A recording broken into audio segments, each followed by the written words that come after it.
Imaginez qu'il y a 4,5 milliards d'années, la Terre n'était pas la même que celle que nous connaissons aujourd'hui. Soudain, un corps céleste de la taille de Mars fonce sur elle. Il y a un impact gigantesque au cours duquel les surfaces des deux corps célestes sont brisées dans une énorme explosion. Des morceaux de roche, des billions de tonnes, sont projetés dans l'espace. Ce chaos cosmique donne naissance à un nouveau corps céleste, notre Lune. Cette théorie de l'impact explique non seulement la formation de la Lune, mais aussi pourquoi notre voisine de l'espace est si différente de la Terre, tout en présentant de nombreuses similitudes. Particulièrement intéressant, les isotopes de la roche lunaire sont presque identiques à ceux de la croûte terrestre, ce qui indique que la Lune s'est formée à partir de matériaux terrestres.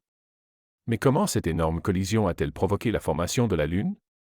Et pourquoi le noyau de fer de la Lune est-il si petit par rapport à celui de la Terre? Alors que l'impact a complètement réchauffé la Terre, les éléments plus légers se sont évaporés dans l'espace. Ce qui restait a fusionné pour former la Lune que nous connaissons aujourd'hui. Mais ce n'est pas tout, l'impact a également fait basculer l'axe de la Terre, un facteur décisif qui influence encore aujourd'hui notre climat. Les dernières recherches montrent même que la Lune contient de l'eau qui provient de la même source que l'eau de la Terre.